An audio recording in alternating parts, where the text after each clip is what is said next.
चीन और अमेरिका में साठगांठ। फैक्ट, ट्रंप ने चीन पर लगाए सैंक्शन। एक्सप्लेनेशन तो देखिए जरा। ट्रंप के स्वागत के लिए उपराष्ट्रपति एयरपोर्ट पहुंचे, पहले जूनियर अधिकारी पहुंचे थे पिछली बार। नेक्स्ट देखिए जरा। फैक्ट, ट्रंप पूरी दुनिया में चीन को चुनौती दे रहे हैं। एक्सप्लेनेशन जो मैं बता रहा हूं, ट्रंप अपना सबसे बड़ा बिजनेस डेलीगेशन चीन लेके गए। क्या मामला है? यहां पर कुछ और है और यहां पर कहानी कुछ और है। आगे देखिए, होर्मुज से चीन के 10 शिप निकले, यह फैक्ट है। जब एक्सप्लेनेशन, जब पूरी दुनिया के लिए ब्लॉकेड है तो चीन के टैंकर कैसे निकल रहे हैं? नेक्स्ट दिखाइए, जो बड़ी खबर मैं आपको दिखा रहा हूं, ध्यान से देखिए। फैक्ट, ईरान पर हमले से चीन का सबसे ज्यादा नुकसान। ठीक है, लेकिन जंग से पहले चीन में सबसे ज्यादा तेल टैंकर गए और चीन ने तेल जमा किया।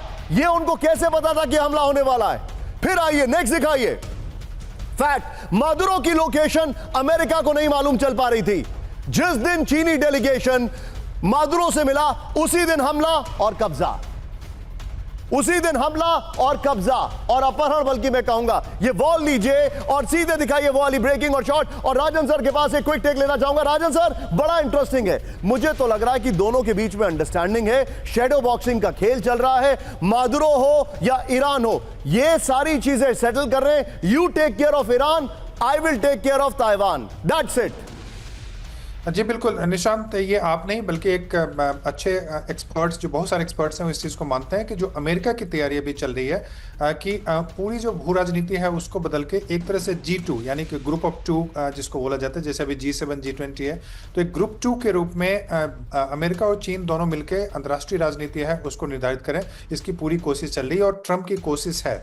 अब सवाल यह उठता है कि क्या इसमें ये सक्सेसफुल हो पाएंगे कि नहीं हो पाएंगे, वो दूसरी बात है। क्योंकि अभी जो राइवलरी है, चाहे वो मैं इकोनॉमिक राइवलरी की बात करूं या सिक्योरिटी की बात करूं या ग्लोबल इन्फ्लुएंस को लेकर अगर बात करूं, तो जो राइवलरी है वो अमेरिका और चीन में है। आर्टिफिशियल इंटेलिजेंस की बात करूं, रेयर अर्थ मटेरियल को कंट्रोल के लेके बात करूं, और जो अभी जिस ढंग से एक तरफ चैट जीपीटी, एंथ्रोपिक इत्यादि चल रहा है और दूसरी तरफ डीपसीक इत्यादि, तो वैसे और फिर जो ईवीज हैं, जो बैटरी ऑपरेटेड कार्स हैं, उसमें जो कंपटीशन चल रहा है वो अमेरिका और उसमें चल रहा है, अमेरिका और चीन के बीच में है।